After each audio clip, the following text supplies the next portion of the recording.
23-24 আসা এই ম্যাথটা সলভ করা যাক। দেখো একটা ম্যাট্রিক্সের মান বলে দেওয়া আছে ডিটারমিনেন্ট 0 এবং XYZ যেটার মান 0 হতে পারবে না, সেখান থেকে আমাদের এটা প্রমাণ করতে হবে। আমরা কলাম 1 থেকে কলাম 2 বিয়োগ করে দিব এবং সেটা কলাম 1 এ রাখবো, আবার কলাম 2 থেকে কলাম 3 বিয়োগ করে কলাম 2 তে রেখে দিব।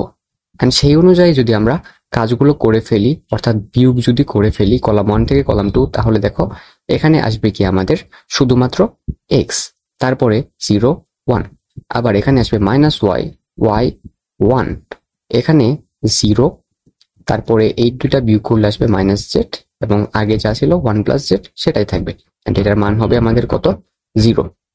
এরপরে আমরা যদি সলভ করি তাহলে দেখো x y of 1 + z এবং এখানে আসবে কি আমাদের প্লাস অফ z, প্লাস 0 থাকবে 0ই, প্লাস 1 ইন্টু আসবে আমাদের কি দেখো y ইন্টু z, এটার মান হবে 0।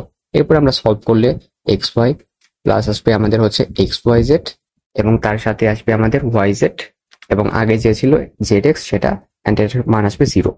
এরপরে আমরা নর্মাল ভাবে সাজিয়ে দিব এবং xyz যেটা আছে এটা ওই পাশে দিয়ে দিব।